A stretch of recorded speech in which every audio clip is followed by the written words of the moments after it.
Yo, yo, yo, yo, yo. Welcome back to another episode. A very, very special episode. I've been looking forward to this episode for quite some time. I was thrilled when he said yes. Y'all know how I am. I always appreciate it when somebody, says yes, when you have or you ask that question. And this brother, has been or is a legend in our community.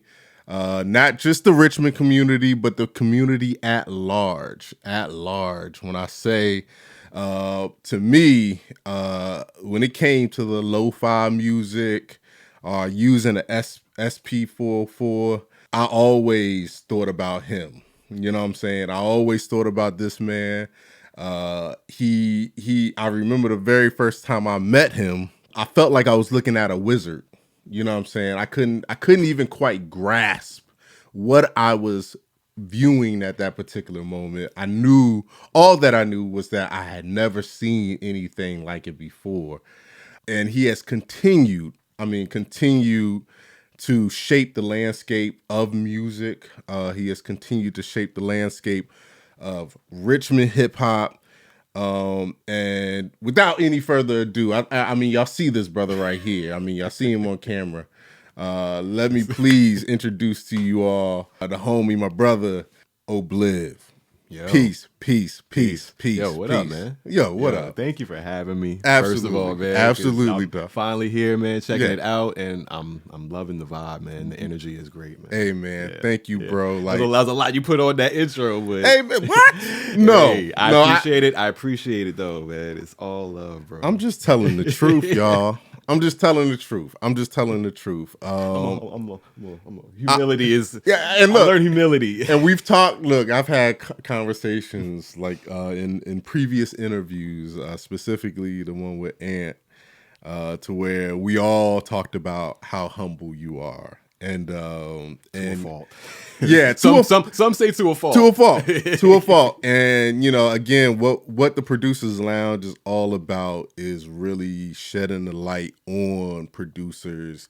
And I feel like I'm one of those people who I just love I love showing love. I know who you are. You know what I'm saying? Like we've been a part of this scene for a long time together. Fact. And what you guys are witnessing right now is truly Ohbliv's and I very first true sit down and just chop it up and just having a discussion. Right. Been mixing it up. Oh, for years. Doing shows. Everything. And now seeing each other for years. For years. And this is legit our first just talk amongst producers. And that's really that's the gift of this show to me. It's I get to sit down and talk to some of my favorites. And that's why I be so excited when I get the yes. And it's and it's up until the last minute, until I get that text that is I'm on my way, I'm always kind of oh man, he might have to pull out, you know what I'm saying, pause, but he might have something going on, whatever. But so I don't take any of this for granted. So it's I got you here. I'm gonna just talk to you about you're on my wall, bro. You're on my wall in my crib, bro. You know what I'm saying? That's so much love, bro. It's not you don't even understand, bro. I didn't expect to see that shit at all, man. Hey, man, it's so much love, man. Yeah, man. Wow. And I didn't just put this up. Yeah, I was about to ask, you just went to the internet and just printed out the picture real quick. I didn't just put this up, you know what I'm saying, when you got here. Oh no, it's all good, man. It's great to be here, man. Like I said, I love the spot, man. Hey, man, thank you, bro. Essence is up in here. I feel it, man. Thank you, bro. I just always I feel just having you here right now is definitely just a moment for me personally. And again, I just really before the camera cut on, we were already having a good conversation. So I just expect, that we just gonna continue the conversations and just, you know what I'm saying, just have a good time, you know what I mean? And really, I just want people to kind of know, yes, Bliv is an amazing producer, and we all know that. Like we know that, and it's like I want people to kind of get to know Bliv in a different way. Of course, we don't talk music, but the other day we were talking about our kids. We were talking about technology, you know what I'm saying, and all that. And I was just, as we were talking, I was just getting like hella excited just because I'm like, yo, like, what are we going to talk about for this interview? You know what I'm saying? It's good to talk about different things, man. It doesn't always have to be about like music focus. And I feel like when I encounter other beat makers, producers, it always kind of just gets steered to that. Because I mean, that's our safe place. You know what I'm saying? Right. It's what we do and what we know of each other. You know what I'm saying? So it's just kind of easy to fall into that type of conversation. Super easy. And I think that, of course we're going to fall into that space because, it is a comfort zone for us as producers. Exactly. But, like I said, we're going to talk and we're just going to kind of just vibe based on whatever the conversation and discussion leads us to. So I'm just excited about that. So, of course, when we do this show, like I really want people to... I don't want to approach this as if people know who you are. Yeah. You know what I'm saying? I want people to kind of, learn about you. And the people who do know who you are, I want them to be able to kind of learn more about you. So let's just start it off by asking this question. Who are you? Who are you? I mean, Sheila and Earl Caudle... named me Sheila and Earl Carter in 1982 named me Bradford. You know what I'm saying? Bradford. I was born at St. Mary's Hospital. Oh, okay. You know what I'm saying? Grew up off of Ruffin Road for a few years. Then when I was like 5 or 6, we moved to right on the Richmond Chesterfield border. You know what I'm saying? My neighborhood was right there. You know what I'm saying? So I mean, I'm, from Southside. Southside. My folks are from Church Hill and Fulton. Okay. You know what I'm saying? So it's like ties go way back. I'm from like Tallheimer's era Richmond. Oh, okay. You know what I'm saying? I'm from like 6th Street Marketplace, Richmond. You know what I'm saying? I get it. Right? So, yeah, man. Grew up out here in Chesterfield. Graduated from Meadowbrook. Was into music then. And yeah, I just decided like I really love this hip hop shit, you know? Yo. And I mean music in general. You know what I'm saying? Right. Like through the conduit of hip hop music. Right. You know what I'm saying? Right. Hip hop is taking me a lot of places. But I love music. Yeah. So yeah, I'm just a big music lover and I love to research. I have a very deep curiosity about music. You know what I'm saying? So I'm always searching for new, different sounds, something that just like perks my ears up. You know what I'm saying? Right. And I feel like your sound to me has always been a sound that defined like freedom. You know what I'm saying? Like it doesn't feel overly structured. You know what I'm saying? It doesn't come across that way. It comes across very, like I said, free. Like, hey, like like if you feel like adding an effect here or dropping something out there and it's not based on the bar count. You know what I'm saying? Like, oh, okay, we 8 bars in. Okay, let me just switch it up. Oh, okay, we're 16 in. Let me bring in a hook part. It just feels like a very natural, it's organic funny you say piece. That because it's like I went like it's so funny you say it because like I really like when I started this like I was pretty adamant about that like because I went to school for music. Like I went, all like all right. So all through high school, I was in chorus, and then by senior year, me and my boy Bryce McCormick, we were the number 1 and 2 bass in the state. Oh shit! Like year 2000, class of 2000. Right. We were the number 1 and 2 bass in the state. Right. So I had been studying music. Bass though.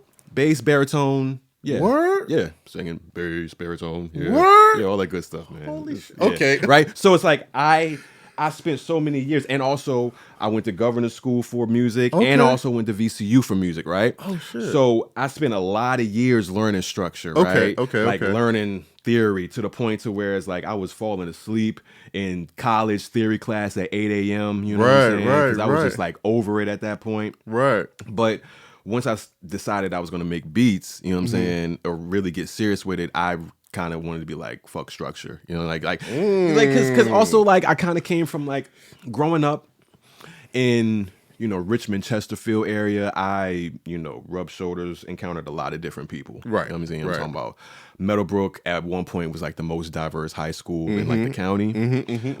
So, you know, it was white kids, Hispanic kids, Cambodian, Asian, all that, right? All that, you know what I'm saying? And I was into a whole lot of stuff, like hanging out with people, listening to like punk music and all of this stuff. So it's like I kind of wanted to carry that kind of like spirit of like fuck the industry, fuck all the standards, you know what I'm saying? I'm going to create something like that is like me, you know what I'm saying?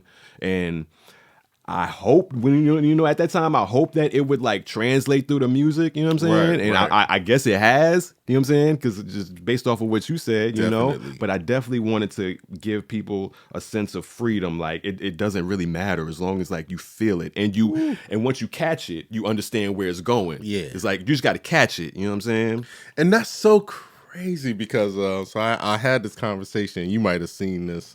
I posted it on Instagram, you know, just having this conversation with Don Dubious, and we were talking about theory and knowing theory are the feel versus theory versus the feel. Right. And hearing you, because see, I didn't know. I had no idea that you were number 1, number 2 bassist in the state, you know, and went to school and studied music. So you have a strong theory background, right? Ear training, all of that. Ear training, learning. I was singing too, so I was learning languages. Oh, okay. Yeah, you're right. Yeah. So my whole thing is just like, so what's your opinion on that? What's your opinion on theory versus the feel? All right. So the other night, it's funny because we got into a little conversation about that also with a couple of the people that were on the bill about theory and all this stuff. I overheard a conversation. They were talking about somebody who may have like lost their feel because they were learning theory so much, right? For me though, I feel like they both go hand in hand. Okay. I feel like they both have their place. Right. You know what I'm saying? Theory can't overtake the feel, though. Right. You know what I'm saying? Right. But you can apply feel to theory and theory to feel. You know what I'm saying? It's about knowing when to apply it. You know what I'm saying? Right. Like, I have certain beats which are very structured, like, you know, that are, you know, verse, you know, intro, verse, chorus, verse, bridge, you know, all of that good stuff. You know, 16 bars, 8 bars, all of that. You know what I'm saying? But it doesn't trump, like, the feel you get from it. You know what I'm saying? Like, that initial feel, because I remember listening to like I forgot what interview. It might have been interview. Dr. Dre was talking about the 15-second or the 30-second test. You know what I'm saying? Like if the beat doesn't catch you within the first 15, 30 seconds, 15, right? Yeah, like trash. You know what I'm saying? It ain't it, right? So I've kept that in mind. So it's like I want to get the people in first. Right. You know what I'm saying? Right. And that's with like the feel. You know what I'm saying? Right. That's all the feel. I completely agree. And it's funny you brought up Dre because, you know, Dre is my ultimate favorite producer. Like, you know, he's like, you know, when I think about like, you know, the Chronic 2001, I'd be like, yo, these are pinnacle. Like that's like pinnacle masterpiece. That's where it's like, for me, it's like the Sonics just became such a prevalent thing for me. It's like, yo, I spent probably so much time just learning how to get my beats to sound right. Whatever that means. Yeah. By the way, no, I know what you mean. Yeah, I know what you mean. But I spent so much time to creating that. It's like it's just it's like an interesting thing. But I completely agree. It's like 15 seconds, and if it doesn't hit you, then, you know, move on. It could be a joint, but it could be. But see, this is it could be a joint. You it could saying be a slow burner. You saying that, but see, you saying that, I must say, like, I've listened to your music and it feels like you applied that. Even going to your show the night, and just being there and kind of catching your vibe. I was like literally just, you know, it wasn't my first Ohbliv set, but it was definitely like a set to where I'm just like, yo, it was what, 30 minutes of you just going crazy. Yeah. And I'm listening and you captured every beat. It was like capturing people within the first 5 to 10 seconds. It was almost like you knew. It's like, nah, we gonna switch this up and we gonna 15 seconds and y'all are with me again. World making, man. It's about world making for me personally. Yeah. Like, I mean, to get into this also, so along with like me doing music in high school, I also was deep into acting. Okay. I was also in the theater. Right. So, and also senior year accolades, I got best actor in my class, right? Wow. Right. Yeah. So this is what this is all about. So with learning like the art of theater, you learn the art of like, you know, story arc and world building and also improv. Okay. So if you see my set live, you're probably gonna catch a lot of like improvisation. Because first of all, using the SP is I use it in such a haphazard way. You know what I'm saying? Like, I was talking to my man Swelthy at the show, shout out to Swelthy. and we were chopping it up about using DJ mode for the SP, right? And I was telling him I've tried it, but I like using the SP my way, you know, which is just like tapping out, you know, the beat and like, you know, just going to the beat, because it keeps a sense of improvisation, you know what I'm saying? Right. I like that spontaneity, you know what I'm saying? I like to keep people on their toes and they don't know what to expect, you know what I'm saying? Right. So with that, I kind of like try to world build and try to capture people and then take them on a ride with me. Right. You know what I'm saying? Bro. And I feel like, one, you do that so well. And I like, speaking to that, like, you know, and how you use the SP, like, because I remember the very first time that I saw it, it was at the Canal Club. I think DMP was there, and you did a set. I think it might have been for like one of those Epic Fest. I remember that. I think I remember that. And the first time I saw you, it was like I couldn't understand, because I'm a in the box producer, so I never use hardware ever. Yeah. So when I first saw you, you know, producing, doing your set, I'm like, yo, he's a wizard. Like, what? How can he do this? Like, in my mind, because I don't understand the SP, I'm sitting there thinking, like, yo, is he making these beats right now in front of us? I am not good. Like, I'm not good. Like, what am I doing? Like, I'm not. It's like, and so I'm looking at it, and I'm just watching you kind of work the knobs, and I'm like, again, it was pure sorcery to me. Like, I'm like, bro, what is happening right now? Bro. Blew my mind. And I remember coming up to you after that set, and I was just like, yo, you super dope. And you was like, yo, what you do in the studio though? That's where it's at. Yeah. Like, and I was just like, I was blown, because I was like, yo, what? He knows what I'm doing. Yeah, because like, I've heard the stuff like, you did with like Mike at the time, and some stuff with Nick, man. I was like, yeah.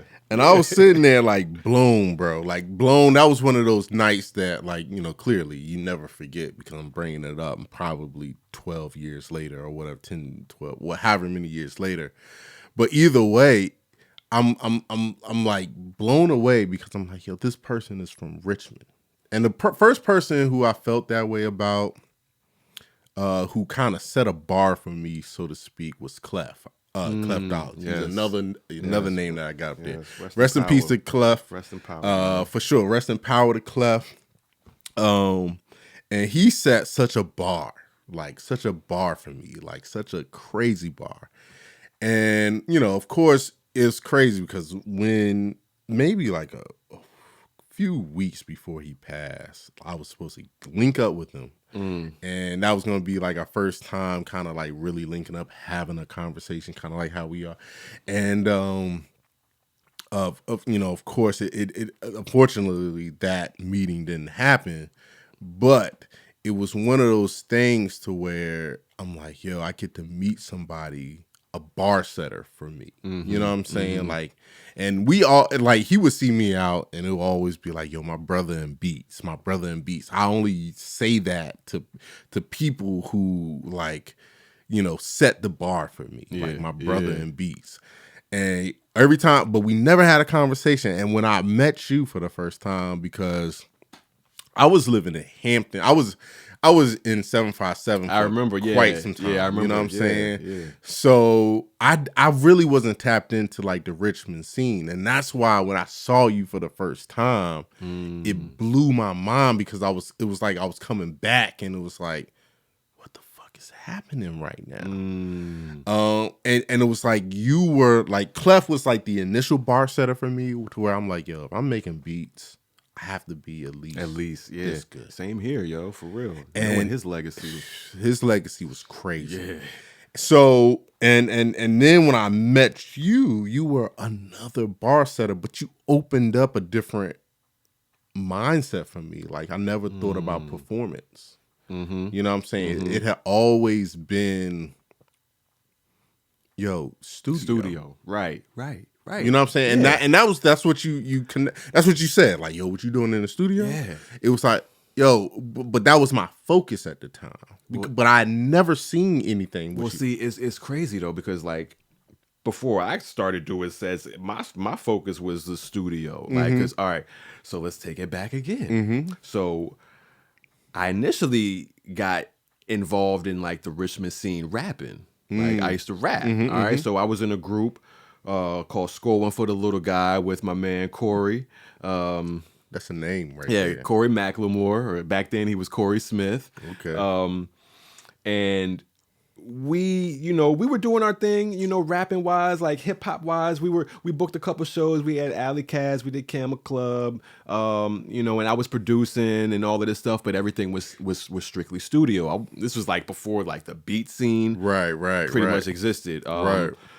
So like it got to a point though to where it was like, I got all these beats. Like, and we're not using them for this project, you know what I'm saying? Right. And I wasn't really selling beats, you know what I'm saying? There really wasn't any other choice to present my beats but to play them out live. You know what I'm saying? Right. And it just so happens that like I linked up with some cats that were familiar with like what was going on in LA. Okay. With like Flying Lotus and Brain Feeder at that time, you know what I'm saying? And we decided we wanted to do that on the East Coast. You know what I'm saying? Yeah, right. So that's when we kind of like started doing like little beat shows, house shows, with Chocolate Milk, and then with Just Plain Sounds. But yeah, it was kind of like out of necessity, the performance aspect. You know what I'm saying? Because I just wanted people to hear my shit. Right, you know right. I was such at the time, I was kind of like an outsider. You know what I'm saying? Like coming out of like Chesterfield, and just kind of like I was in the hip hop scene when I was in college at VCU. You know what I'm saying? I remember Richmatic and all of that stuff, but I was more of a fan, just like outsider, just kind of soaking up game and learning. You know what I'm saying? I was just real fundamental, like learning about records and all of this shit. So it wasn't until like later when I linked up with like-minded cats that knew what was going on, like with like the beat scene, you know what I'm saying, that it was like, okay, I can do this. Right. Like, we can do this. You know what I'm saying? Right. So yeah, we just started like doing house shows and building up from there. But yeah, performance is Bro, I love performing, bro. I come from the stage. And that's and see, you know what? So I think you have like again, like we like this is what this podcast is all about. Okay, because see, I'm learning, right? So like, one, you understand what it takes to put on a show. That's number one. Appreciate that. You understand what it takes, and that comes from you singing. You had acting. I guess in your experience. You know what I'm saying? So you understand how to progress a show, right? So in high school, for me, I was on the step team.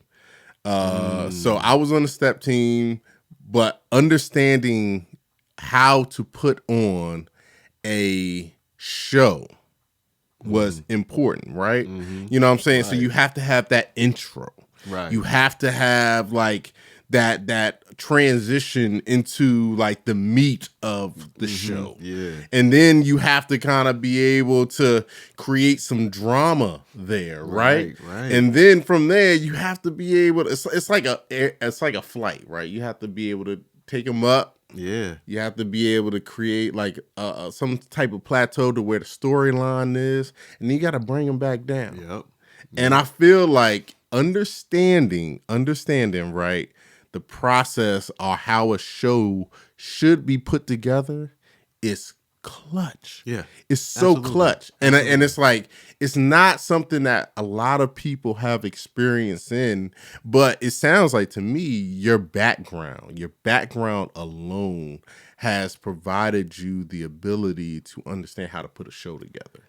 You know what I'm saying? I learned like young that people are more receptive to lessons and teachings and stories. You know what I'm saying? You could tell somebody, this is what you should do. This is what you should do. Da da da da da. Right? And it might go through one ear and out the other. Right. But if you put it in the form of a story, you know what I'm saying, to where you might have a character that person can relate to, you know what I'm saying, and you show the progression, the conflict, the climax to the resolution, you know what I'm saying, they'd be much more receptive to it, and it'll stay with them a little bit more, you know what I'm saying? Right. So it really comes down to like the art of storytelling, you know what I'm saying, when you're on stage, you know what I'm saying? You want to tell a story, you know what I'm saying? Like, why are you playing this beat here? How are you feeling while you on stage? You know what I'm saying? Like, all of these things come into play. You know what I'm saying? Like how you're standing in this position. All these little micro things that you like somebody might not think matter. You know what I'm saying? It matters. Somebody's watching. Somebody's watching definitely every little watching. thing. You know what I'm saying? Right. And so you want to perform for that person. Exactly. You know what I'm saying? Bro. And I feel like I'm one of those types of people, right? Like I'm one of those people who really like, I'm sitting there at your show and I'm glad, because see, I rarely step out the house, right? I rarely step out the house, but I'm like, yo, let me go check this show, because one, I knew I was interviewing you this particular week, and I was like, and then two, I was like, yo, I want to just kind of like catch a vibe real quick. And I'm sitting there listening to your set, and I'm like, man, it's such a thoughtful set. It wasn't one dimensional. You know what I'm saying? Okay. It was like you took me places to where I'm like, I wasn't expecting to go. Yeah. And it's all a part, to me, it was all a part of like, hey, this is the drama. And drama doesn't have to be like sad or, you know, or whatever. It can be energy. Like, it's just energy. This is a part of, hey, I want you to feel this right now. Yeah, exactly. Oh, you feeling this right now? Okay, I want you to feel this right now. And being able to control. Yo, I was talking to my wife about this one time, yo. And I was kind of on some ego shit. But it was after, all right, so we had a show. Well, I had a show in Brooklyn.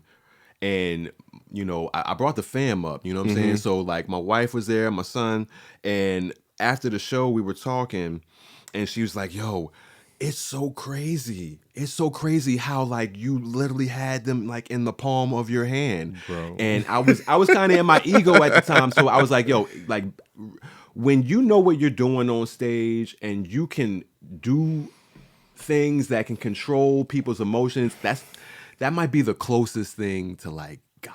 Woo, you talking? That might be the closest thing to God. So, no blasphemy here. No, I'm just saying no blasphemy. I'm just saying no. Hold on. Let me wipe my hands. When you're able to manipulate emotions through like your music, yo, that's power, bro. That's but power. See, that's how, yo. Look. People need to like respect that though. Like they have that power. Everybody could do that. You are talking a type of talk that I've been feeling for years when it comes to production, right? Yeah. Because see, this is how I look at production, right? It is and creating a song, right? It is not a chicken or the egg discussion. Like what comes first? We know what comes first. The beat comes first, right? So exactly. when we start creating, right, we start from a blank palette, You know what I'm saying? And we create something.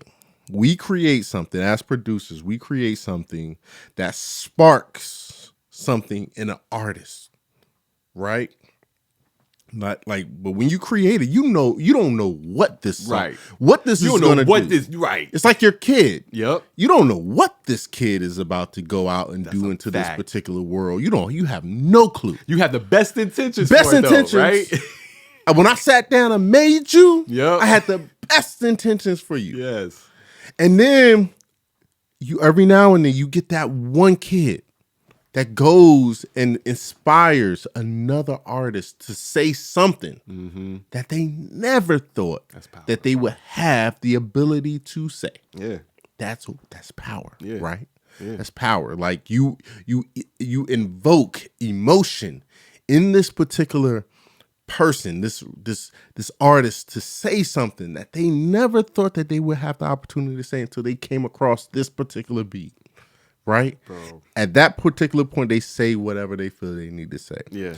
And if that particular person has the courage and has the audacity to put that music out into the world, right? Then what happens? Right. It changes. It affects the world. So now you're looking at this kid, so to speak, that you created in your home studio, whatever, and you watched it transition from the home studio across the world to the world. Right. Right. And I always say that right there is the closest feeling you get to understanding what God feels. I really wish that everybody can like find whatever it is in them so they can feel this. You know what I'm saying? Whatever, because it's all about creation. It is. That's all it is creation. You know what I'm saying? So but you're absolutely right about that, man. Like, bruh. there's certain beats and tracks that I had that like literally like sitting in my studio, like making it like just on a humbug, like boom, boom, boom. And I'm like, yeah, this is dope, right? Like in my mind, right? In my world is dope, right? They had no intention of it getting out, right? But then somebody else hears it and then they do something with it and then it becomes a thing. It's like, yo, it's like beyond my wildest dreams. Yeah, it's way beyond whatever I was thinking of with it. You know what I'm saying? Yeah. That's like the power of it, yo. And it's a beautiful, and I feel like creators, that's the thing about creators, but I feel like when you're in our space meaning we start with that blank canvas. Yeah. You know what I'm saying? And we kind of look at that blank canvas and say, this is what I'm gonna do, and then you have the opportunity just to watch it flourish. Yeah. Out here, and it's an amazing experience. And when you said that, and that's the thing about it though. It's like what you're doing is literally direct to consumer when you're up there performing, right? Like it's direct. It's instead of me going to an artist and that artist has to, do their thing, and then it gets to the, to the consumer. Bro. It's like you're going direct to consumer there. Bro. When I started doing live sets, like this was like right at the impetus of Bandcamp, right? So it was like perfect synergy with a direct to market type of thing, you know what I'm saying? Because like I said, like I wasn't like, selling beats or anything like that, you know what I'm saying? So like my main way of like advertising was doing live sets, you know what I'm saying? Right. And then that directed people to like Bandcamp once I got the Bandcamp going, because direct to market, like we've been doing this direct to market shit since 2009, okay? And to see how, the mentality has changed from then to now, and now, everybody's understanding like the importance of it, you know what I'm saying? Like I feel low-key validated with a lot of the shit I was saying back then, you know what I'm saying? Because everybody's like, why didn't you sign to a label? You didn't want to sign to a label? You're a label. You were ahead of your time. And I've done stuff for labels too, right? But, the crux of the shit is coming from, like, the people. I would much rather, like, hands on, and also coming from a theater background, I knew that it was important to like, touch the hands of the people. You know what I'm saying? To be seen in front of. I mean, I had it in my dreams, to be like a beat star. You know what I'm saying? I wanted to be a beat star. You know what I'm saying? I wanted to be that going to the East Coast doing the beats and all of that. Right. So like, I had to go and hit the road, man. Right. Nah. So and that kind of leads me into another question, like, because as you know, like I was very much so like, or I still am so like very much so like the mindset. Actually, my mindset is probably altered at this particular point. I was actually just talking to my wife about it today. But the mindset of like, when we were coming up, the mindset, and this is why I say you were before your time. Like you were actually right on time. Right on time. I'll say right on time. Not even before your time. You were right on time. So like, I would be listening to people and they'd be like, yo, you need to attach yourself to a particular artist and develop that artist. Yep. And when you develop that artist, you know what I'm saying? Like, that's going to get you to where you need to be. Yes. And that was my approach. That's why I was in the studio. You know what I'm saying? Of course, and it was easy for me. It's like I had my brother. I grew up around, artists, of course, Radio Nick. I grew up around these Illa. I grew up around all these amazing artists. So that to me was like the least path of resistance for me. It's like, boom, and it makes sense too. I have the artist. It makes sense. I just need to make the beats. Yeah. Perfect. Boom. But you, on the other hand, have released how many beat tapes would you say? I don't even know. I think the last time somebody hit me up and told me, because I don't really count, but somebody told me like, yo, you have like 60 something releases on Bandcamp or something. That's what I'm talking about right there. Like, bro, what was it? Bro, no. What is it? Hold on. I gotta ask, what is it about you, like, one, having that level of output that takes, in my opinion, a lot of just gusto, because I probably, and I was telling somebody the other day, I probably have about maybe 5-6 beat tapes, in my mind ready to go. Yeah. But I also have this thing on my mind that talks me out of releasing. Bro. You know what I'm saying? Yeah. So it's like, what is it that, that you would say that allows you to have that freedom just to release? I honestly don't know. I don't know. I really don't. I just believe in my shit. Mm-hmm. Like, that's really what it comes down to. Like we were talking about before the cameras, like about the Audacity. Yeah. Like I got it like drilled into my mind about like just having the nuts to put something out. You know what I'm saying? Yeah. And that's literally how it started for me. Like when I stopped. All right, so to take it back again, so we're gonna go back again. So I was rapping, right? I was rapping with Score One, but then Score One turned into this group called Earth Tones, right? Mm-hmm. Which was myself, Corey, JR Booker, this dude named Brad Doggett, and our beatboxer John Q, right? So it was, looking back on it, yo, we were ahead of our time with that shit. Right. But so because it was an acoustic hip hop band with a beatboxer as percussion. Right. But then I also was kind of supplementing with like beats and stuff too, right? Uh-huh. But really it was like an acoustic type of group. The dude Brad Dogger was playing guitar. Me and Corey were rapping and singing. JR was singing, and John Q was doing beatbox.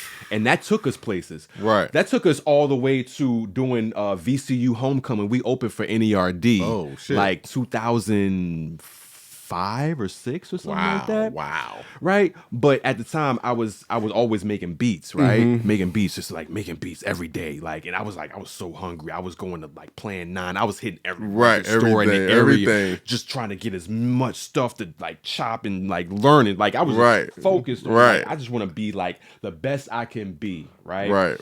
And then it just got to the point to where I just had all these beats, right? Mm-hmm.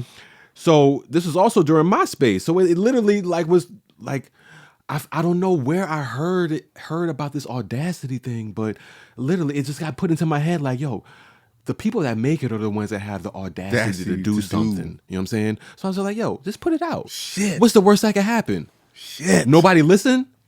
That's okay. The worst. Then put out something else. You know what I'm saying? So that's literally how it started for me. Just put out something and see what happens. Man. I put out something.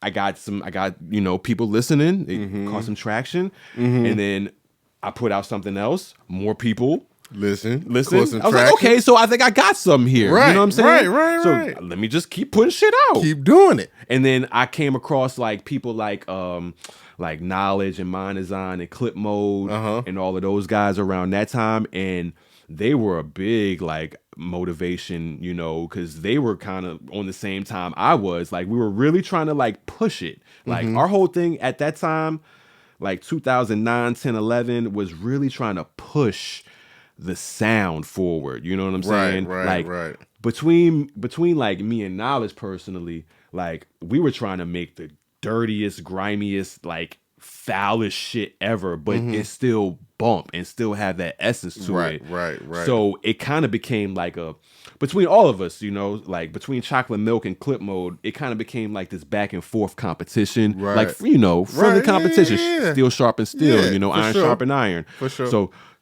like Mind Design and Knowledge of Devin would put out something. So I gotta let them know where I'm at right now. Like this is where I'm at right now. Right. And then they would tell me where they're at. You know what I'm saying? Right. And communication. Exactly. You know? Like at that time, it was like the community. Right. Was different. You know what I'm saying? I'm not gonna say that it was better or worse, but it was different. You know what I'm saying? Man. Like this was like we was just like really trying to like push shit forward. And that's kind of what motivated me to just put out a lot of shit, yo. Is I just gotta just remind people, just let you know where I'm at right now. Right, you know? right. And you know what? And it's always a gift when you release. You know what I'm saying? You're like, yo, all right, let me remind you guys, or not even remind you, but like you said, let me just let you know where I'm at right now. You know what I'm saying? Yeah. And I always, just from my standpoint, I'm like, I have so much respect for that because I feel like you have created a space for yourself to do as you please when you feel like doing it.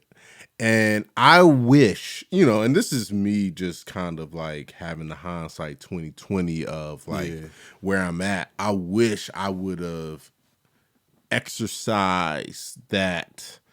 It's never too late though, bro. And it's funny because I'm like, you know, like I told you, I'm giving, you know, the Producers Lounge. I want to put my all into what we're doing right here. Shout out to the Producers Lounge. Exactly. I'm putting my all into that.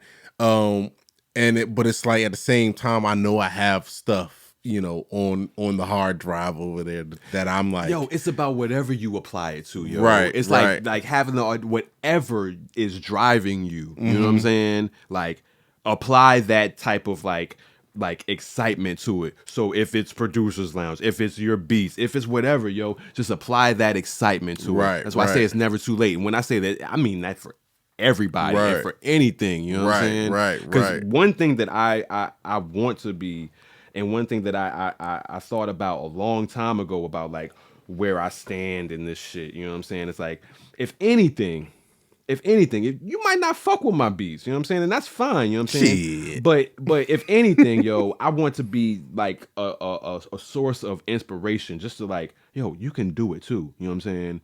I ain't saying I'm the best in the world. People might feel that way. People might think that my shit is shit, you know what I'm saying? But the fact that I'm doing it, you know what I'm saying? And I have amassed a certain type of fan base, cult, you know, support group, you know what I'm saying? Like amazing following. Anybody, yo, it's possible, bro. Anybody can do it, bro.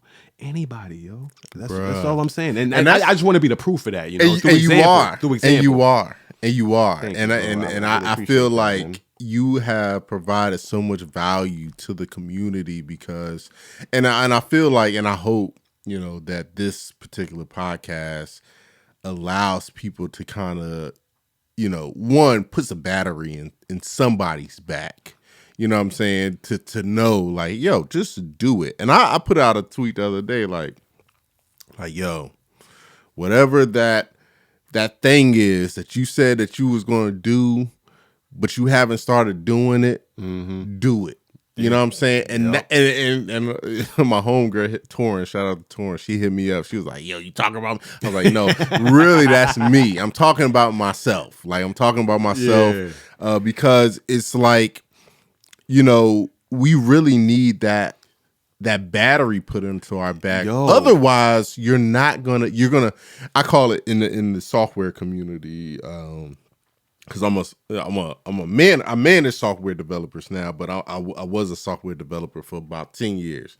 And we call it analysis paralysis, right? Analysis paralysis. Yeah. Don't sit there and overthink about it so damn long that you just become, you don't do nothing. Right.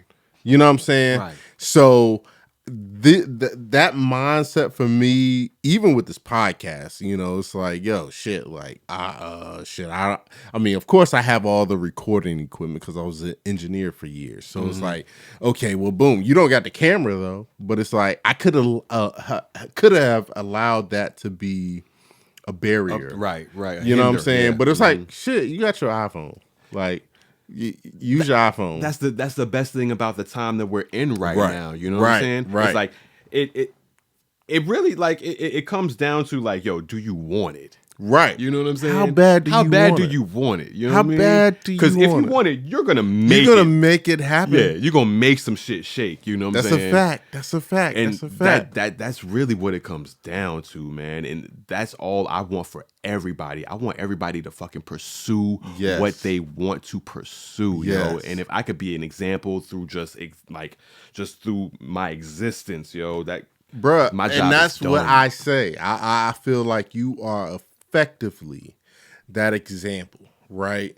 Like, you have gone out here, and this is just a person, and consider me just a person experiencing your presence on this earth, right?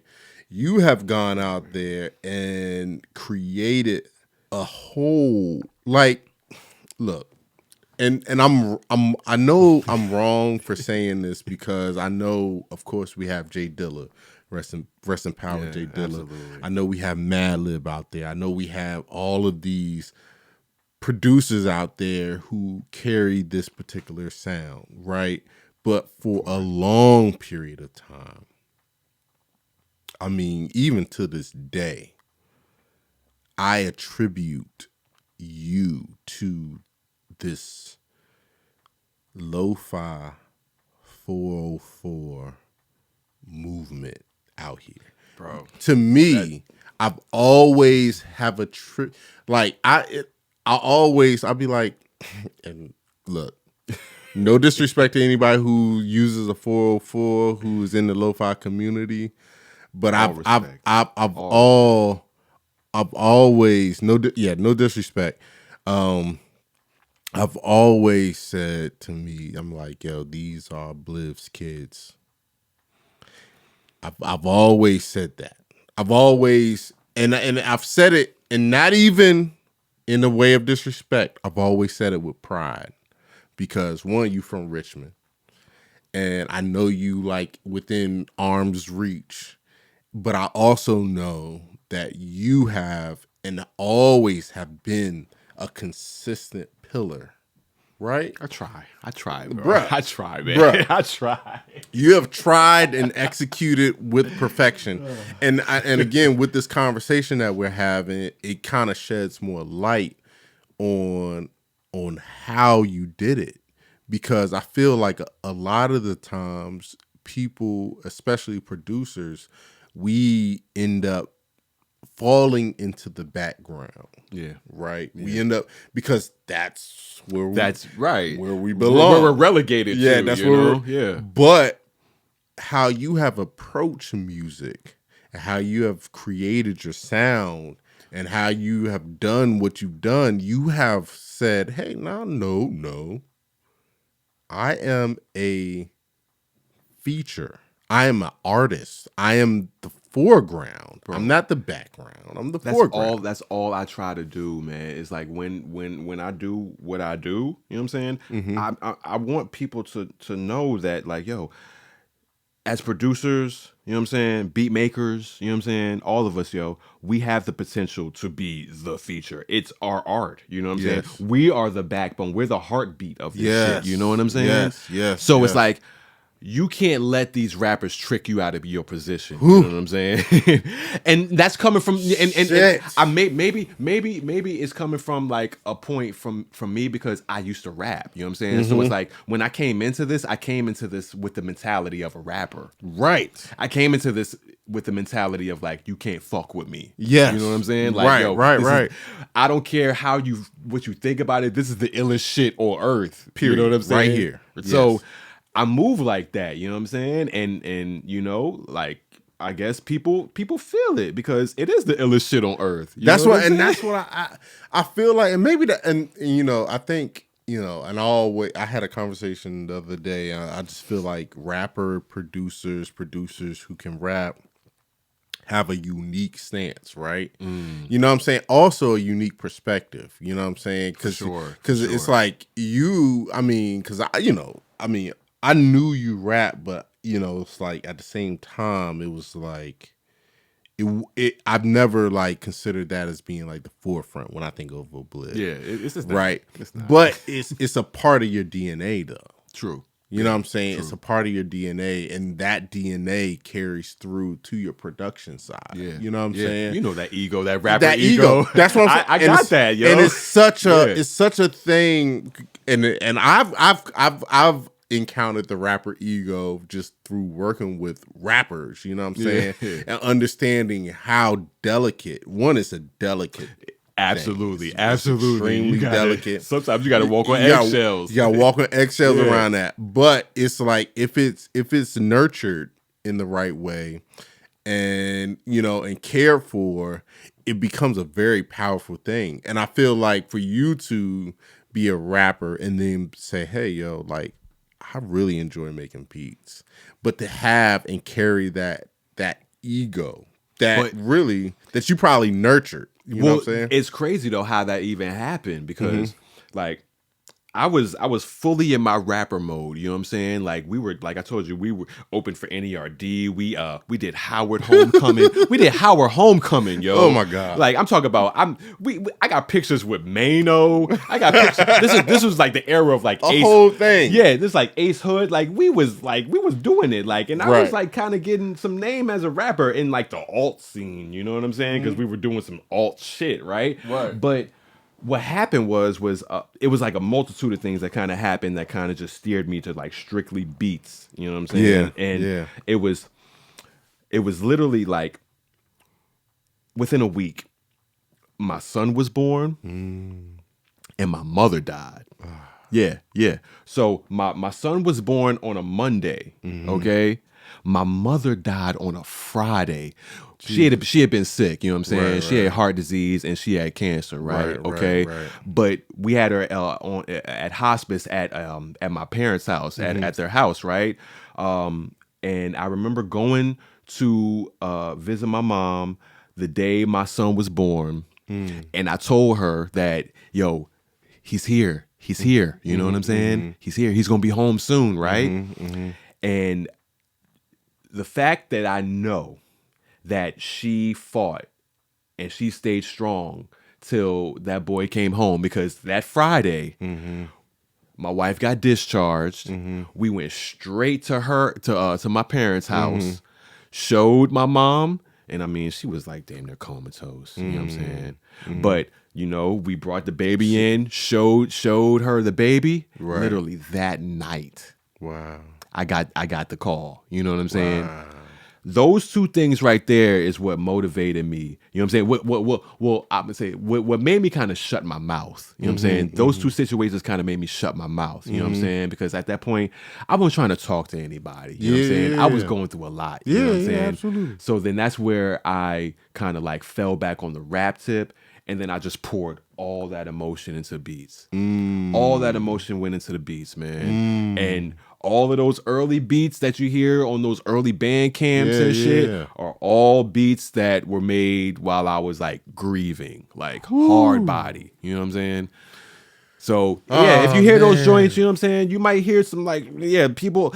It's interesting, yo, because I mean, people still buy those tapes from like 2009, like, and I'm surprised that people still buy those tapes. You know what I'm saying? Because those shit is.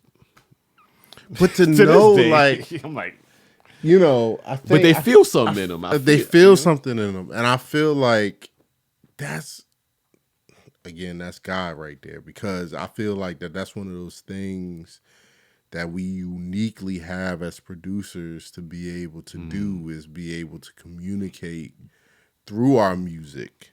You know what I'm saying? And people, when they purchase that, for you, it's like almost like they're tapping in and purchasing like a piece of your grief.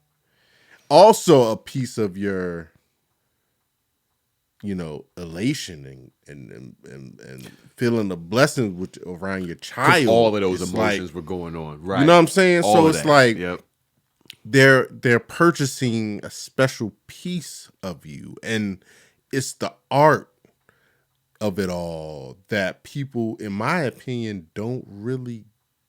It's like until they hear this interview, you know what I'm saying, or this podcast, they're not going to really understand like what they just purchased. You know what I'm saying? And that's the beauty of it. And it's like you have, because see, you have almost, I would call it like a time capsule. Like you can go back to 2009 and listen to that and listen to what you created, and it will immediately tap you back into where you were. Now for you, it's like a time capsule, like a special place that you will never forget, and you have etched it in stone and put it out there to the world. You know what I'm saying? Like, which is why I completely admire you, because I have beats from 2009 that are still sitting on my hard drive. So do I. So do I. It's like I sit back but I admire the fact that you were able to get that out, and you had the balls, the audacity to be like, yo, in the midst of this high and low, I'm going to give you this piece of art. I had to, man. It was therapy. You know, at that point, it was like therapy. You know, like this is literally sitting.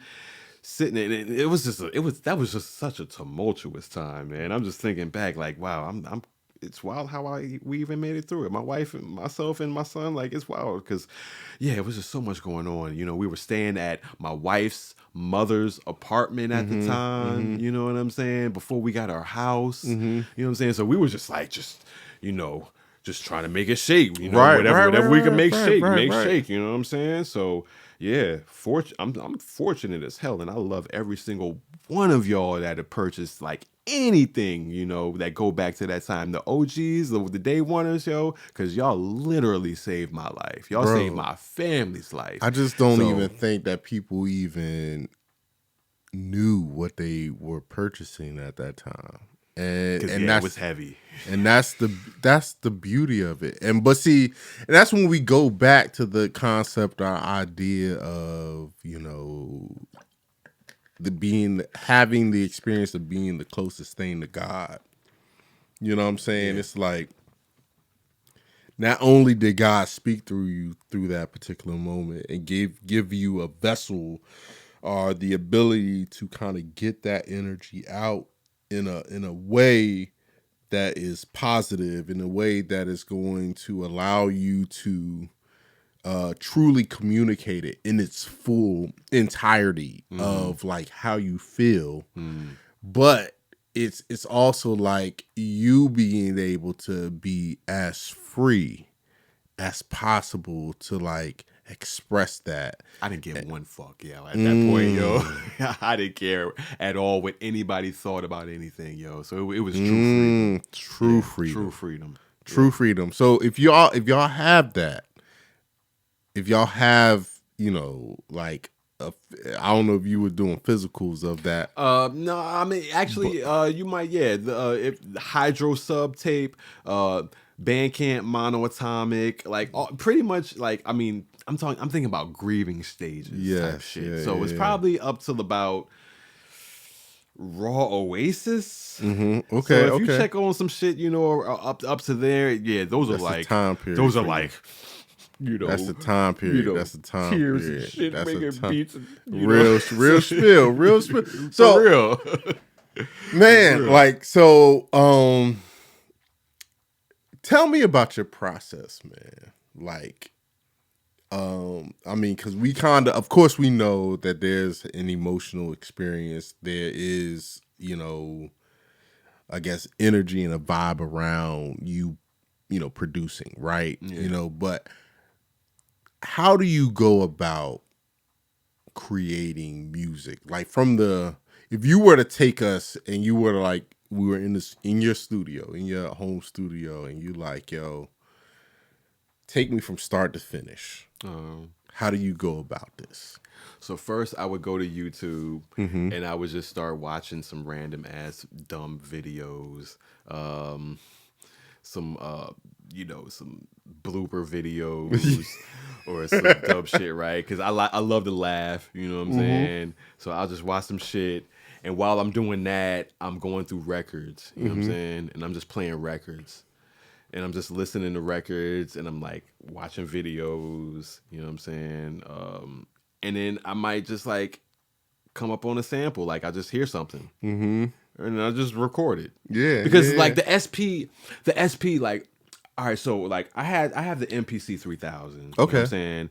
And I've tried to make beats on Fruity Loops. And I've had different SPs, you know what I'm saying? And it's just so easy to sample on the SP. It's just so easy. You know what I'm saying? Right. Like you literally just listen to records and just hit record. Right. And then boom, it's right there. You know what I'm saying? Right. So it's I would literally just sit and just record, you know, for like 20, 30 minutes. Right. Different sounds. Whatever. And then I just listen to those sounds again. Right. And then I typically start with a drum beat. You know what I'm saying? I typically program my drums first, you know what I'm saying?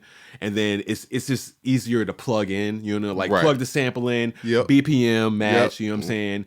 And then from there, you start chopping.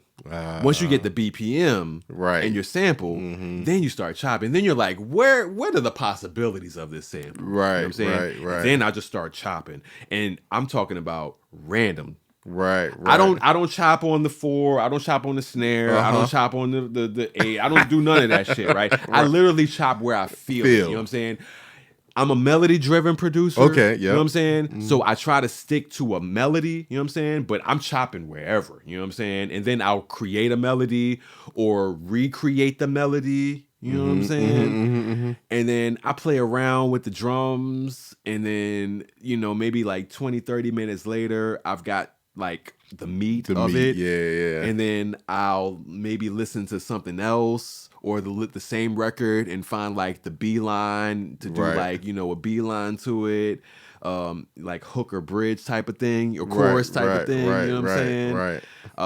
But it's very shoot from the hip. It's very like, I just like really just be listening, and whatever catches my ear, I just sample. And that's why like a lot of my beats be like random as hell, man. Like Bro, I was going through shit today, and I was just like, yo, I sample the weirdest shit. Like you really can't pin down my style. Like I really, like that's a gift and a curse, yo, because it's like there's certain producers where you can kind of tell by the certain like samples they use, or the certain like era or something they use. You know what I'm saying? But it's like I'll fucking flip a post-punk beat, then go to like a 60s soul song, then go to like a 90s fucking smooth jazz. Right. So it really, I credit that from growing up in Richmond, though. Yeah. I credit that from growing up like Talk here. about that. Why do you feel like, why do you credit because like, yo, I grew up in Richmond, right? So I was listening to like Power 92 with Magic 99 and shit. So I was getting that good like R&B like lessons, right?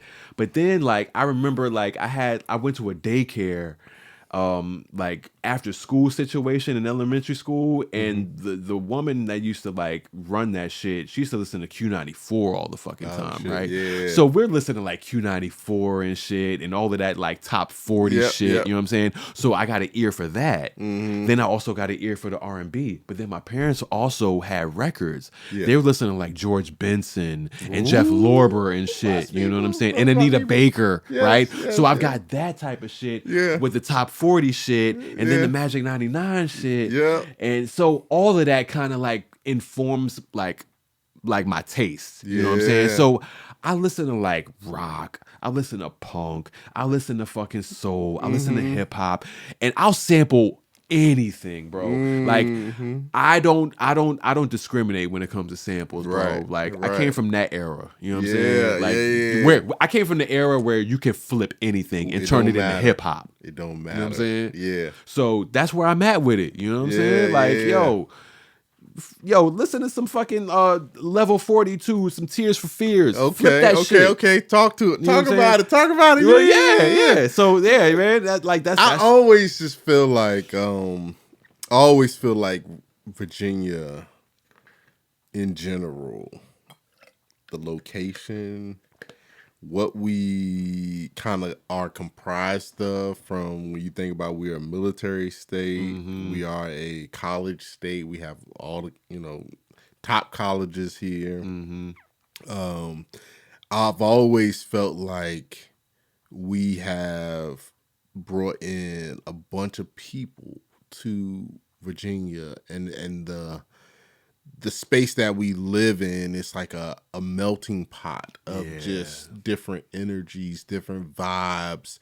And I feel like that's why, Virginia creates such unique sounds. It's because, I'm a military brat, you know what I'm saying? So it's like we were all over the place, you know what I'm saying? So it's like understanding that when we settled here and like across the street, my homie was heavy on the down south, Master P, Cash Money, I know exactly where you're going, right? And then like the homie, we called ourselves a triangle. My homie Jordan, he put me on to like West Coast sound, and that's where I got introduced to Dre, Mac 10. Fucking, Ice Cube, all of the West Coast, he put me on to it. You know what I'm saying? Yeah. But then my brother, Michael Millions, is just like, yo, heavy East Coast. Yeah. You know what I'm saying? So within my little triangle, it's like I caught everything. I felt like I caught America within just my little triangle right here in Chesterfield. You know what I mean? Southside, Richmond. You know what I'm saying? So I feel like we have a unique space here that cultivates a sound. People always ask me, what is the sound of Richmond and all of that? And I tell them our sound is just the sound of diversity. Yes. Like the sound of like eclecticness. Yes. Like because of exactly what you just said.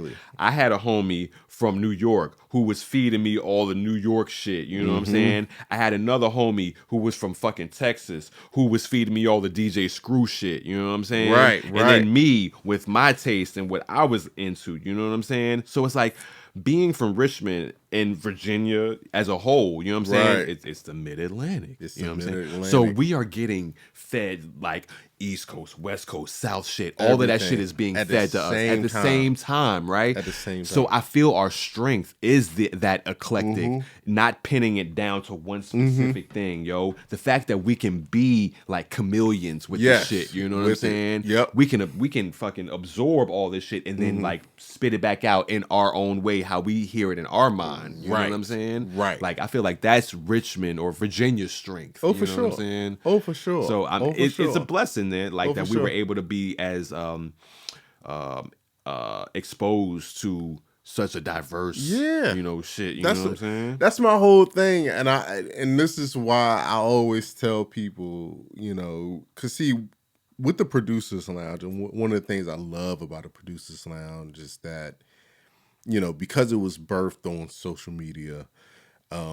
We have people come in from all over the place. Right, you know what I'm saying? It's not just I don't sit back and just be like, oh yeah, I just want to hear down south shit. Like I literally get excited based on whatever I'm hearing. You know what I'm saying? Like it doesn't matter. You know what I'm saying? Like I'm gonna listen to it and give it the same appreciation that I would give some shit that I felt like was some East Coast shit or whatever the case may be. But I feel like we are so unique.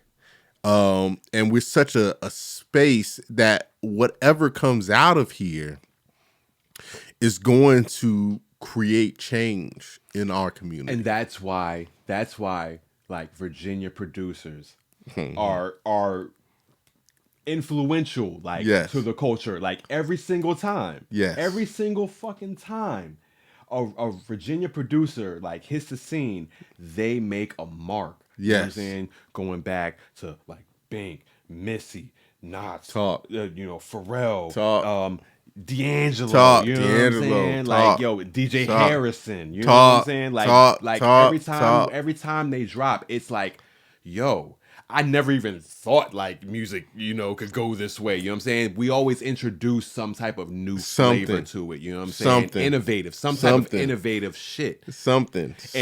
I hope that, like I can, continue in that lineage. You know what I'm first saying? Of all, you didn't say your name on some humble shit. Respectfully. You didn't say your name on some humble shit. So let me just go ahead and say Ohbliv. And this is why I'm honored to like have you here, because I feel like you are one of those folks who I would place in the realms of the Binks, the Ohblivs, I said the Binks, the Ohblivs. I'm talking about you, the Pharrells, the DJ Harrisons, you know what I'm saying? Because I understand that you set aside all those people, Timberlands, all those people who we would name that represent Virginia so well. You have a space that is purely yours. You know what I'm saying? All I wanted. And you live in that space and you navigate that space so properly. And again, I think that when we think about what Virginia is capable of, you are one of those names that I feel like have to be mentioned as we kind of go through the discography of Richmond, of the discography of Virginia, and we say like, let's talk, let's really have an in-depth discussion about Richmond's effect. And I'm gonna say larger, the Virginia's effect on hip hop. It's real, man. Like I've studied music. I've done music, and like that's the only thing that kind of like I wanted to push. Like it's like I just want to be a good representative of Richmond. You know what I'm saying? And try to like just show and expose people to like the eclecticness. Yep. Like just show people like, it's not just this thing over here, or it's not just this thing over here. There's a lot of things going on in Richmond. And I just hopefully I just represent, man. Bro, all you I have to do is represent, bro. Well, like, let me just give you the real. solid confirmation. You represent very solidly for Virginia, and for hip hop as a whole. I just think that I think that you are one of those people, right? That again, I've called you and revered you as a person who created a sound. And again, I could be out of line with that. You guys can correct me in the comments for that, but no, I'll tell you, I did create a sound. Yes. And Nicholas F. called it the Brado bounce. Call it. Say it again. It's the Brado bounce. Say it again. Yeah, Brado bounce. That's courtesy Nicholas F. All I'm saying is that you have created that sound, and again, it represents Virginia so well. And I think it's one of those things to where, like, that's why I'm like, yo, like, having you here is one of those moments for me to where I'm just like, yo, look, I need to make sure that people understand this a little bit differently or a little bit better than what they know. So who would you say is some of your influences when it comes to music, when you think about hip hop and beyond, considering we're from Virginia? Oof, man. Oh, I mean, it's very, very wide and vast. Oh man, I could really talk about this all damn night. Right. I mean, give me your Mount Rushmore, rather. Wow, that's 4. I'm not even gonna give you 5 because people be like your top 5 dead or alive. All right. So it's like, like I sang and I did all of this shit, right? So it's like it's wide, right?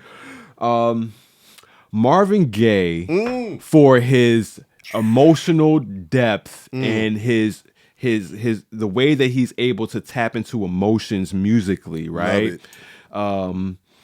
Definitely was inspired by that. I mean, I read the damn biography from front to back, and I know his whole story. You know what I'm saying? Love it. Shit. Madlib. Yes. Okay. Because I mean, honestly, like he's kind of the inspiration. I heard about him using the 303 like before I even had that shit, and that's kind of what inspired me to even use it. I'm talking about like this is like 2002, 2003. Okay. I was like making like Fruity Loops beats and like MPC shit. Nicholas F, bro. Shout out to Nick. No, I gotta give a shout out to Nicholas F because I've known this dude since high school, bro. I don't even know if we even really talked about this yet, yo. I've noticed we've talked about so much shit, and we've talked about how we met and stuff. But yo, I met this dude in a rap cipher. You know what I'm saying? In high school, you know what I'm saying? And I never forgot it. I never forgot this dude, right? I never forgot that situation, that moment in time. I never forgot that shit. And at that, when I started making beats, yo, I was like, yo, I'm just trying to get around to like meeting this dude like on like a real level. Right, you know what I'm saying? Right. And just knowing his path, you know what I'm saying, and mine and the things that he's accomplished, you know what I'm saying? Total inspiration. I remember reading like articles in The Source about Nicholas F. Right. You know what I'm saying? Winning Freestyle Friday and all this shit. I was like, yo, this nigga's from Richmond, bro. Straight up. So it's like, yo, it's pride. possible, It was bro. so much pride. It's possible, bro. It's possible. It was so much pride. And then also I gotta say D'Angelo, yo. Ooh, there we go. I gotta say D'Angelo, right? Because also he from Southside. For sure. You know what I'm saying? And For seeing sure. what he's accomplished. For sure. And then my actual interactions with him, like, yo, he's just like the coolest dude ever. Right. You know what I'm saying? See, I never met him. Like the fact that he's the coolest dude ever, and then like he can go and make like the illest music ever, yo, it's just like at any time. It's just like at any time. That's what I strive for. He could trigger it at any time. Yeah. That mastery, man. That like so you mentioned, of course, Nick. Nick is one of those artists who I encountered. Shout out to radio. Because I wasn't. Shout out to radio. I would not have been as tapped into Nick if it wasn't for radio. And Nick was one of those people who it was like, what? Like what? Like, yo, this dude is not human, bro. Not human. This dude is not human. Not human, right? At all. At all. Not even in the least bit. Not human, right? So I think he just showed so much interest in me at a time where I needed it, for real, for real. It was just like, he would come to the crib and just like, like I would play beats. I don't know if they were good or not, but he would pour into whatever was going on. And, throughout like my upbringing, as far as like, when I graduated from high school, he came to my high school graduation. Imagine this is 106 of Park days, and it's like, yo, shit, Nicholas F is at my high school graduation. What? Yo. And then when I graduated from college, he was there too. I'm like, yo, this bruh has been around for many moments to where I'm just like, yo, it's so crazy how like time and just like life, you know what I'm saying? Yeah. Because like I told you, like I met dude in high school, like in a random ass rap cipher. You know what I'm saying? Right. And then like didn't talk to him since, right? Mm-hmm. And then years later, I'm doing beats and I'm doing stuff with like SHHO. Yeah. And shout out to Arnold. Shout out to Arnold, yo. Cause I think he's the one. I think he's the one that linked us. But like to have like, Yellow Nick, Gold 1 and 2. yo, to have Nick is like one of my like yo, he's like he caught the vision early, you know what I'm saying? He heard it and he saw it for what it was, you know what I'm saying? So like, bro, just for that alone, bro. F got good taste. Just that alone, bro. F has really good taste. Yeah. Especially when it comes to beats, when it comes to music, you know what I'm saying? Yo, like, he has really good taste. That Richmond taste, man. Yeah, that Richmond taste. And shout out. And if y'all haven't seen the episode, because with F, because we got one, make sure y'all go check that out. But shout out to F, amazing artist and producer. Facts. That we both had the privilege of like producing completely for. Facts. Like Yellow Gold 1 and 2, amazing projects that you got, and then the Brewer session that you guys did together. Man. Oh my God. One day it'll be released. Yo, it should be released like tomorrow. But I love the fact that it's just like exists as what it is. You know what I'm saying? Because we did it for for the brewery joint. You know what I'm saying? So, y'all have a allure. Y'all have a it's like a mystique about y'all. I like that though. That's the key. In this like social media day and age, it's kind of hard to have mystique. You know what I'm saying? So any type of way you can kind of keep it, a little mysterious is a plus. Bro. And I'll say this. So if y'all haven't seen Ohbliv's Producers Lounge set and Nick's Producers Lounge set, we're on stage together. On stage together at the same exact time. I planned it like that because I've been thinking like that.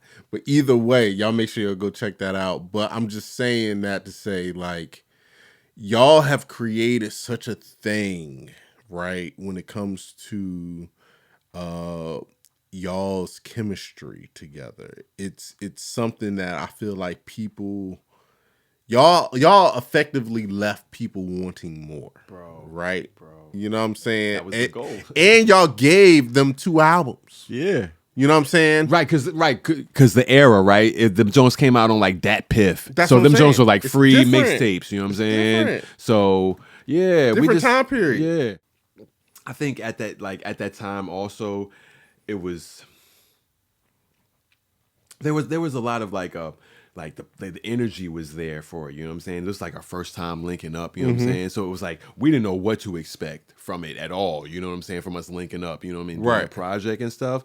So we just threw it out there on Dat Piff and let it do what it do, you know what I'm saying? And the legend grew. You know what I'm saying? So the legend grew. I feel like we just wanted to keep it like that. Is like those entities are what they are. You know what I'm saying? Like those are just like snapshots, moments in time. You know, dog. I feel like y'all created such a mystique about y'all to where it almost made people want to find their own Nick and Ohbliv connection, our situation, like it's like, again, I feel like unknowingly you kind of created a situation to where people are going to want to, well, artists specifically are going to want to find a producer. Low key after the first two Yellow Golds, I started seeing a lot more one producer, one rapper joints. Like, that's that. I mean, even if we're keeping it on the underground level, bro, you know what I'm saying? It was very much so that type of thing, because I felt like you all really, put that out there in a way, like, because my opinion, and I've done plenty of one producer, one rapper type albums, right? I feel like those are the best. Yeah. One, because it's like the sonics are complete. Yep. The sonics are, it's like thorough from beginning to end. It's not like this odd fluctuation. Like, the hodgepodge. Yeah, like hodgepodge. Yeah. It's definitely like a solid piece and body of work. Yeah. And I think that what you all did so very well was display that and say, hey, this is how we get down. I mean, I gotta give that to Nick, man. Nick got a Nick is his ear is insane, bro, because he would hear shit in beats that I didn't hear. You know what I'm saying? Like shit that I would make and it'd be cool. It's like I made it, of course, but it's like he would hear something in it and then he would turn that beat into something else. Like, yo, Nick is that ultimate instrument that you're looking for, right? Like, facts. I felt like when we did Stretch Marks, right?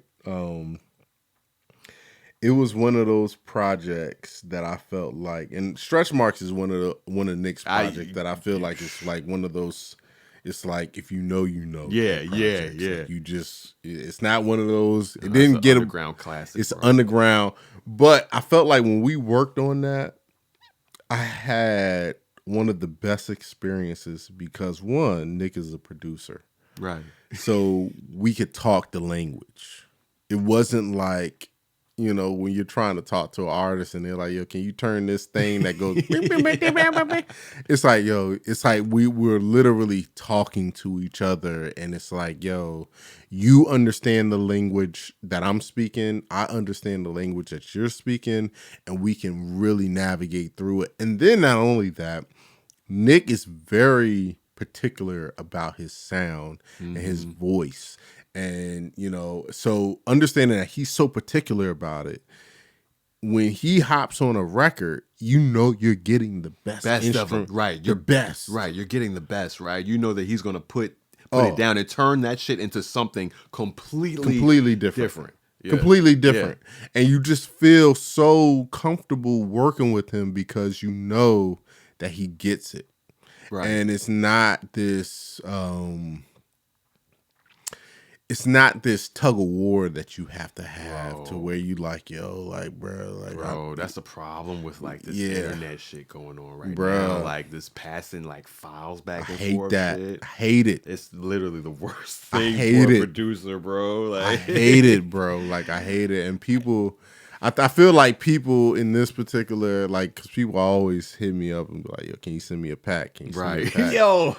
And I'm like, bro, like, no. I mean, I can. I would prefer if we could actually link up and talk and like actually feel the energy, catch the vibe. Like, let me see where you are right now. Like, because I can sing you something right now. Like, but I don't know how you feeling. Right. I don't know what type of mindset you're in. Like, I don't know. So what are you looking for? What's right?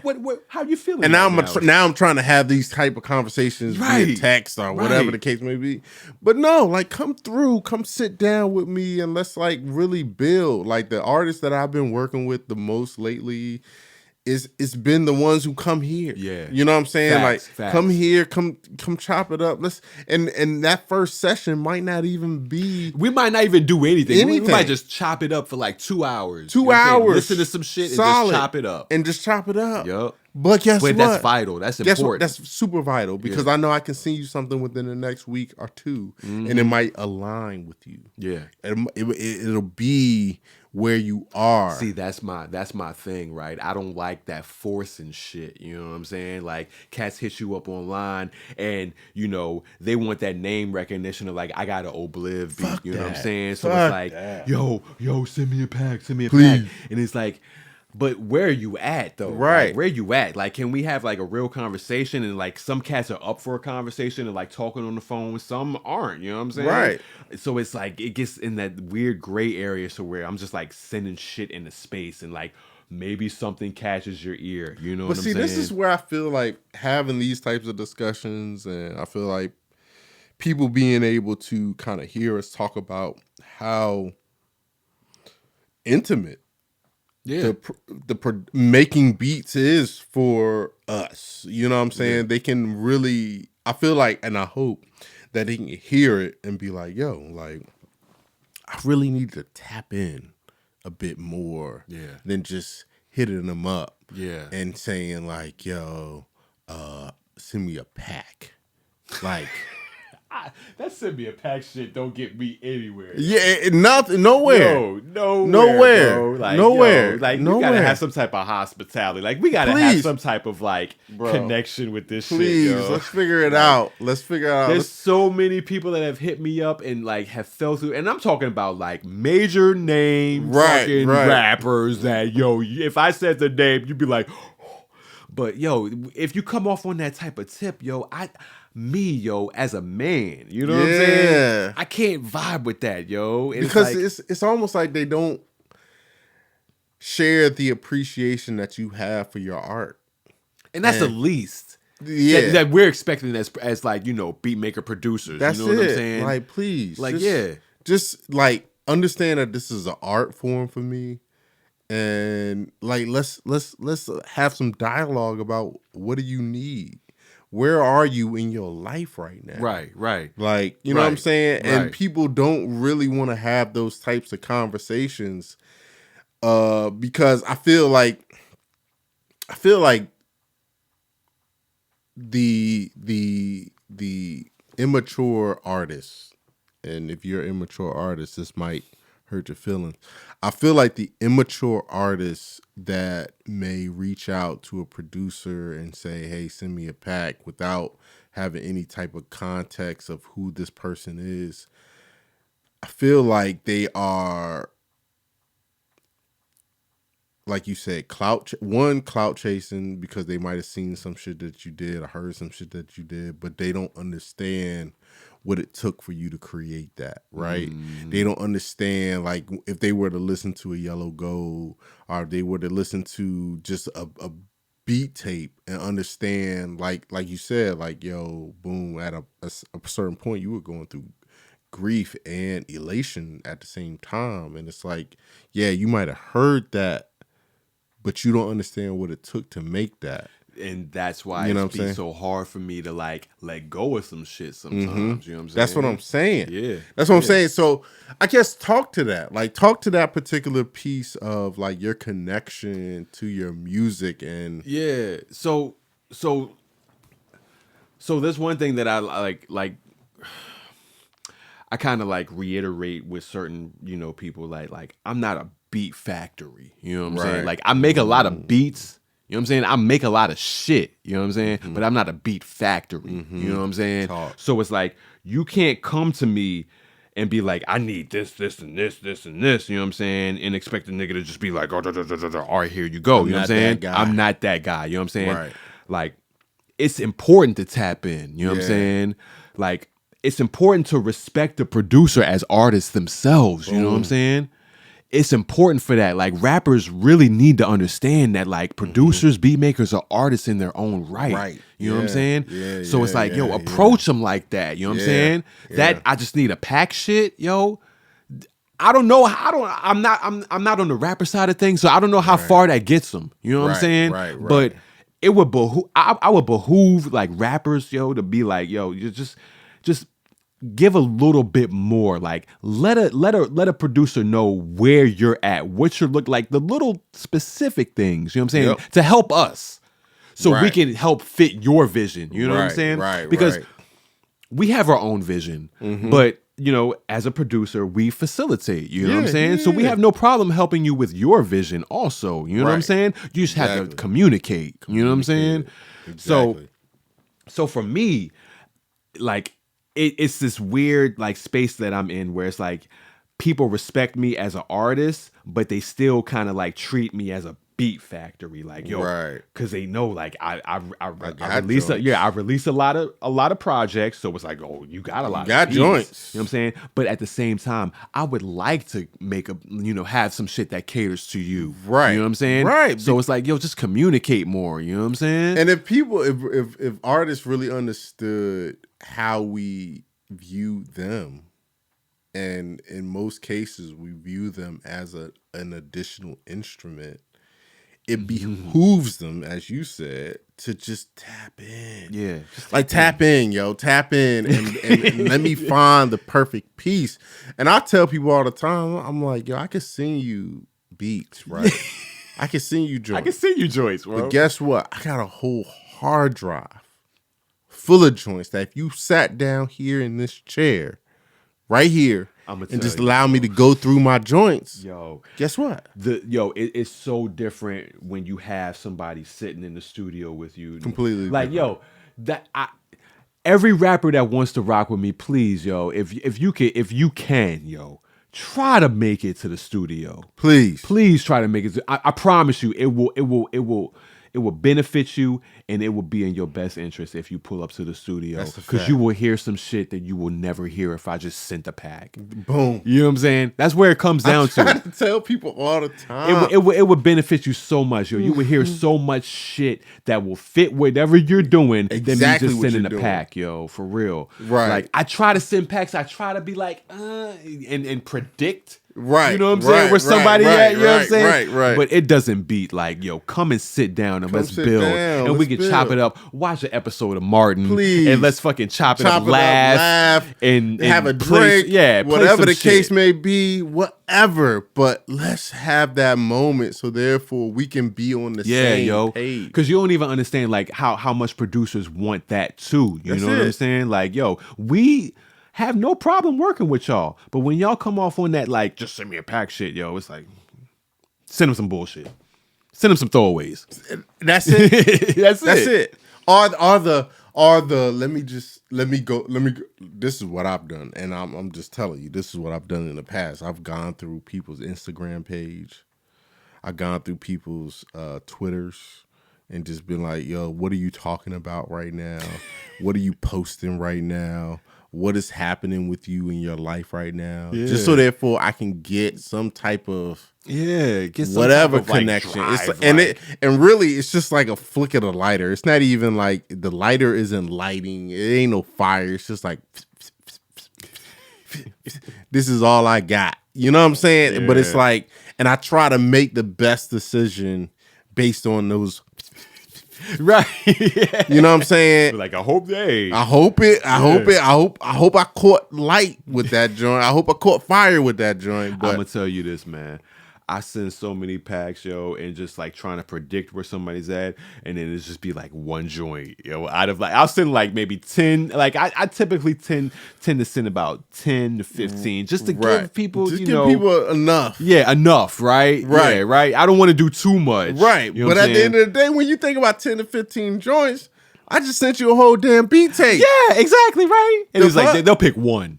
Right. Because I don't know where y'all at. I don't know where you at. Yeah. I don't know where you at. And it's like you too lazy. And I say this to you artists who are looking at this. You too lazy to pull up on me. It's like, or too arrogant to pull up. Too arrogant, yeah. Whatever one it is, get over it. Because again, coming to the source, and again, we've talked about this already. It's not a chicken or the egg conversation. We know where it starts. It starts right here with the producers. You know what I'm saying? So when we consider that, why not go to the source and treat the source as it is? And I was gonna say, I feel like recently people are finally understanding that it's the producer that drives, these tracks and stuff. Like the rappers are cool. Yes. You know what I'm saying? They're cool, but it's the beat that is driving. So I feel like once a little bit more people kind of like really internalize that shit and understand it. Yeah. You know what I'm saying? Yeah. Let's internalize. You know what I'm saying? Let's internalize and respect that, please. Yeah. Because I feel like what's happening is, or what has happened is that, again, we have been pushed to this, are relegated to the behind the scenes. But my whole thing is when you're sitting down and when you're listening to music or whatever the case may be, you are bobbing your head to the rhythm. To the rhythm of the beat. Right. Who did that? Who did that? Who did that? And this is what I want to challenge anybody who's looking at this right now. Ask yourself that question and do your due diligence to figure it out. Yeah. Like, don't be lazy about it, and don't feel like, hey, like, I'm just gonna rock with these lyrics right here. Like the beat is just a byproduct. Yeah, it's a byproduct. Like, no, it started the beat, and that's really what a lot of this is all about. I want truly for producers to be in the proper place. You know what I'm saying? Like, I don't want producers and beat makers to be in the proper place, and because there is an order of operations to this. It's like PEMDAS. It's like, there is an order of operations to how this works, and I feel like we forget the parentheses. Yeah. You know what I'm saying? Right. You know what I'm saying? Like, I feel like we forget that particular piece of the process, and that's the first step. And it's the first step, parentheses, producers. Right. You know what I'm saying? I feel like we forget that first step right there. And I feel like we just dive into how we feel from an emotional standpoint. Or ego. Our ego standpoint. And it's like, okay, well, boom, we're not going to shine light on that because we gotta dig a little deeper. But the purpose of the Producers Lounge is to really like, let me just make it a little bit easier for y'all to dig a little bit deeper. It is needed, bro. It is so needed. It's so needed. It's so needed. It's so needed. So look, man, we've been having like a legitimately an amazing, conversation right now. And I think at this particular point, one, I feel like not even a part two. So when Nick and we might have the part two, bro. Oh yeah, for sure. Cause see, I want to bring Nick brought up a good point. He was like, you should have like a panel, roundtable discussion in here. And I do want to do that, and I definitely want to bring you in for that particular discussion, just to kind of like, and a few other folks, to have a solid roundtable discussion. Bro. Say less, bro. I'm with it. But just let me know when. I have like two more questions that I want to ask you. And the first question is, because I always, again, one of the things about a Producers Lounge is that, like, I know we have young producers who are starting their journey. In this particular time, it might even be a bit discouraging to start this particular journey that we have. You know what I'm saying? Because it's nowadays, it's an interesting space to kind of, develop yourself in. what would be one thing that you would tell a up and coming producer to do that you feel would help them navigate this environment that we're in? Tell your story. Tell your story. Mm-hmm. You could be an introvert. You could be an extrovert. Mm-hmm. It doesn't matter. Tell your story because your story is what's going to hook people into your sound.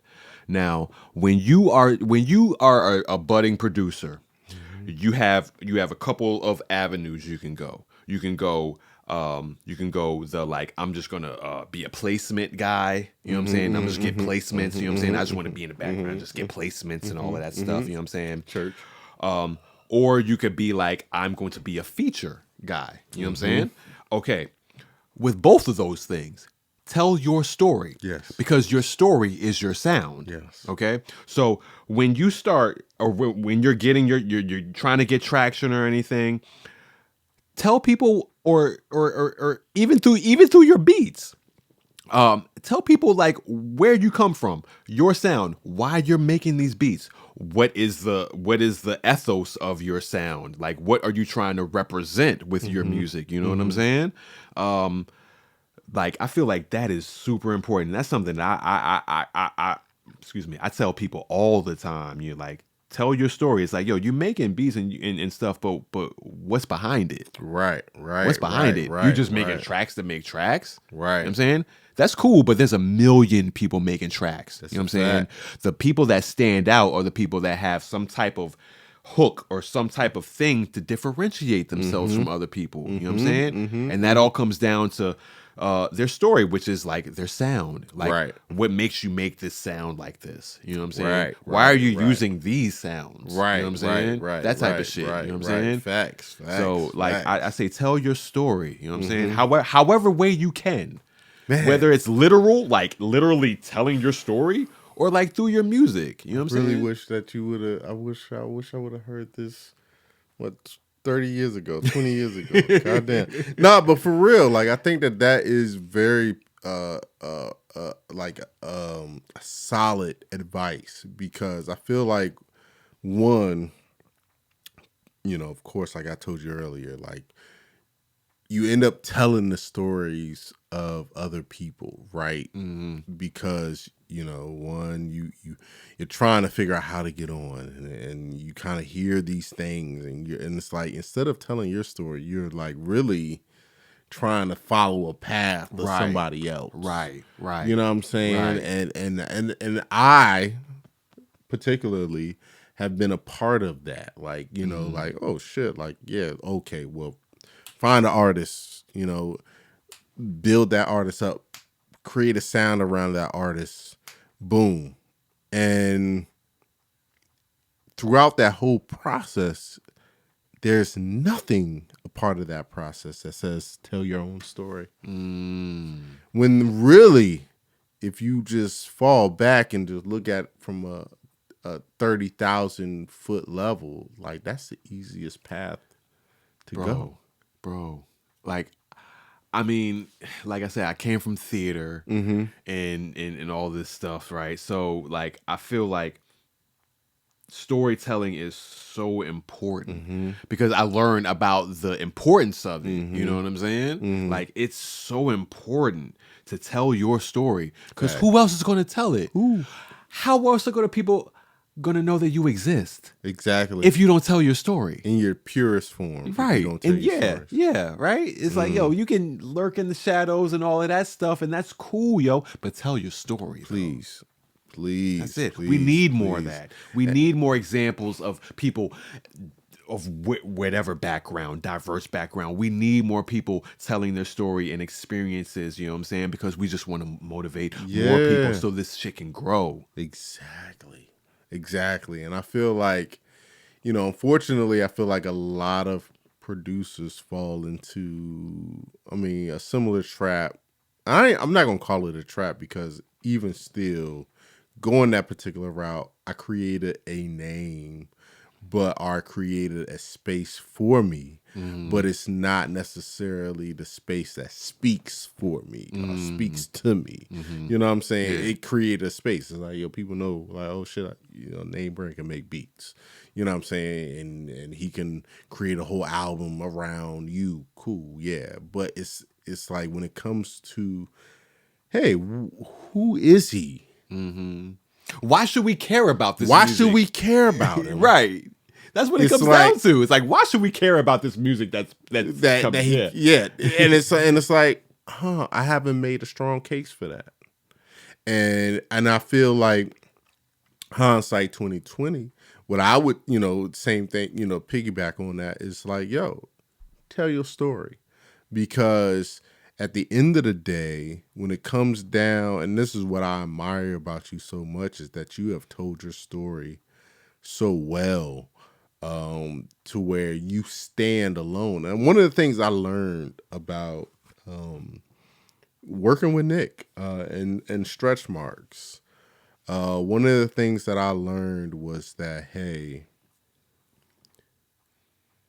you can do a record, right, with an amazing artist, but if you haven't put in the work on your own,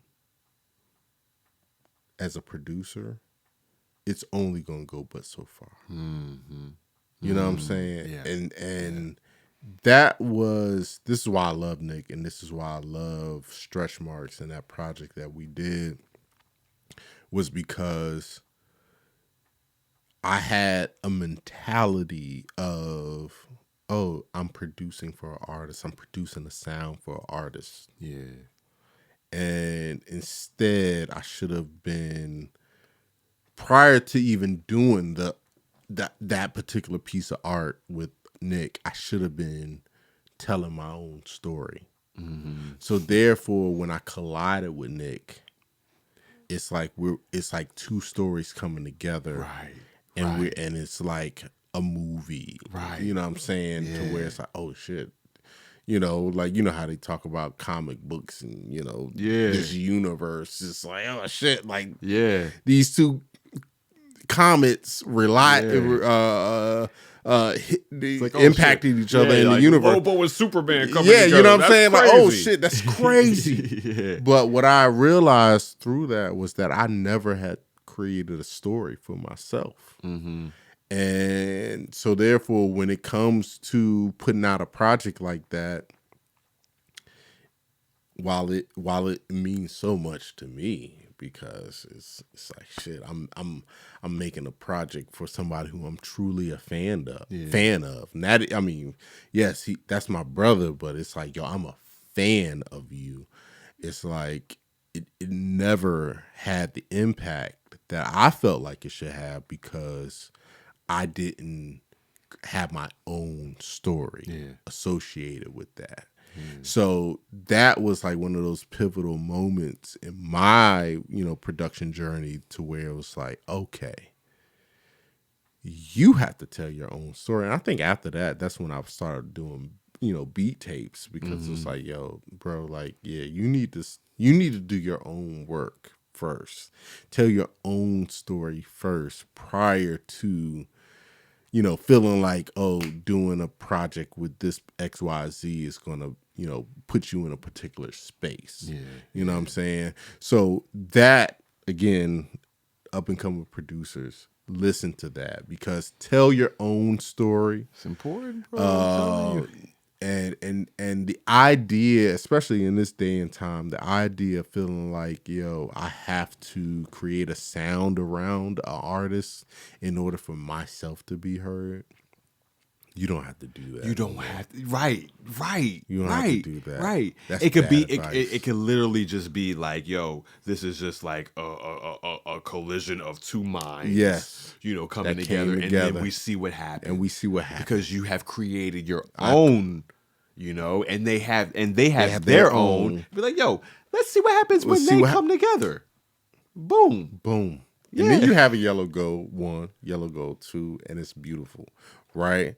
So amazing. Like, and that's a gem, y'all. And I want y'all to understand, like, that is a gym that even for me in this day and time, it's like I feel, and I take that gym on my own and just be like, yo, let's embed that right here. And trust me, I tell that to myself damn near every day. Like, bruh, make sure that, like, yo, you're telling your story with this. Like, yes, make sure that you are like, yo, everything that I say, I apply to myself as well, man, because we all growing. That's a fact. You know? We are all growing into this beautiful space of music that, you know, we exist in, right? You know what I'm saying? And I think, as you know, I'm excited to see, like, you know, what you got, because I know you got some stuff in the tuck. I'm not even gonna ask you what you got in the tuck over there. That's some shit. My next question for you is, and I ask everybody this, I'm like, what is one fun fact about yourself that has, it doesn't have to do with any music. Yeah. It doesn't have to do music, beats, or anything. What is one fun fact about Ohbliv that you want the people to know? I'm a big comic collector. Oh shit. Oh shit. I love comics. Like, and it's wild too, because I kind of just got back into it. I used to collect comics and magazines when I was, like, you know, a kid, when I was a child.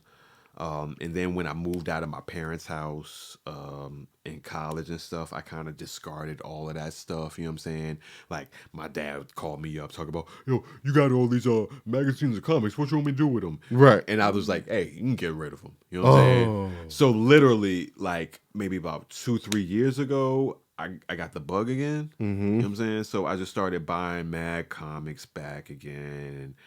I'm just a really big fan of, like, the format and the art of it. You know what I'm saying? I'm not a big superhero fan. I like independent comics. Okay. I like weird shit. Mm-hmm. I like all that goofy, you know, 70s, like, weed, drug shit. You know what I'm saying? Right. So, yeah, miss me with that Spider-Man, Superman shit, but if you got some Richard Corbin, and if you are in the comics, you know who I'm talking about. Richard Corbin, Matt Howarth, weird shit, you know what I'm saying? I'm into that. You know what I'm saying? Right. So, yeah, I'm an avid, like, weird comic collector. Hey, look, man. And it's funny because as we talked about Nick so many times with his last album. Oh, I know. I saw the album cover.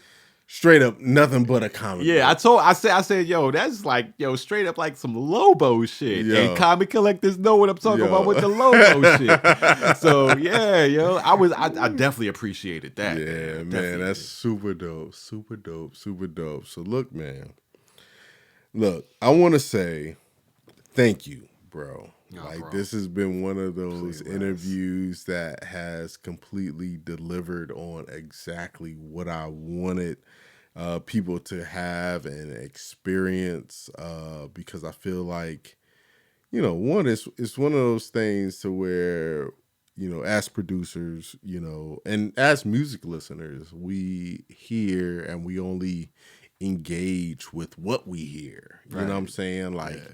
And that becomes, you know, the personality, the person.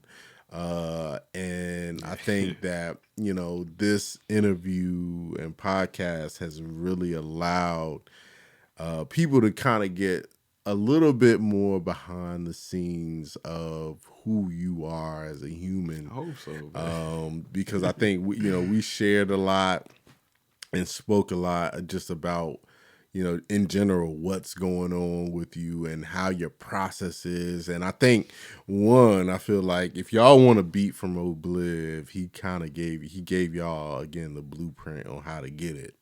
You know what I'm saying? And I think that he has really, you know, articulated that very well, to where I hope that y'all take advantage of that, because it's very important that y'all understand that this is an art form that it needs to be nurtured. It's not just one of those things where you just pull up and just be like, yo, send me whatever you got. It's not one of those types of things. It's way more intimate than that. It's an intimate thing. And, and I feel like it should be catered to and cared for in that particular way.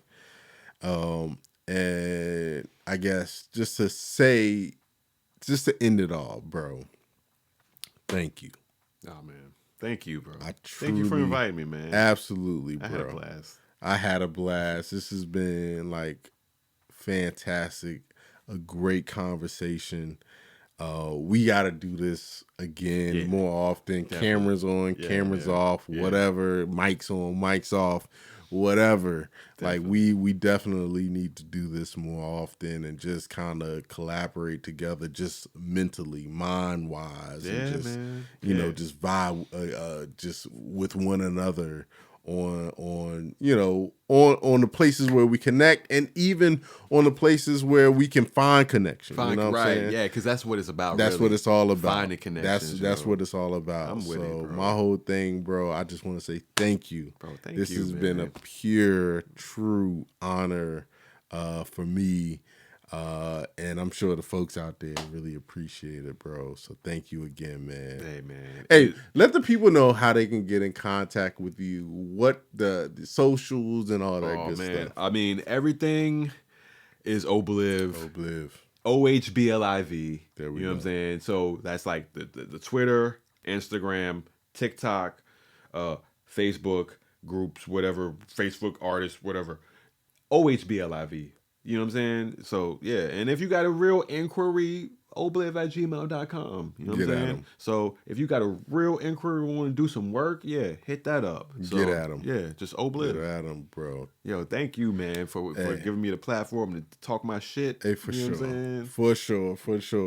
And this is not the last time. This is only the first time. Oh, that's a fact. And, you know what I'm saying? Like I said, I feel like I'm going to have to get like, maybe what we'll do is like a end of the year panel podcast. Roundtable joint, you know what I'm saying? That'd be fire. Bring the homies through and we could just chop it up. That'd be fire, bro. I'm with it. Just have good discussions about music, life, etc. You know what I'm saying? Let me know, bro. I'm here, bro. You already know, bro. Thank you. And look, y'all, make sure y'all follow the Producers Lounge. Make sure y'all tap in. Follow us on Instagram. Follow us on YouTube, of course. If you're watching this, I hope you go ahead and click subscribe and do all that good stuff and put the comments on all that good stuff. Hopefully we'll be able to move this to, like iTunes podcasts and all the different other spaces where podcasts reside, so therefore y'all can capture this energy. But yeah, y'all, I just want to say thank y'all for tuning in. Love is love. Love is love. Love is love. Peace, peace, peace, peace, peace.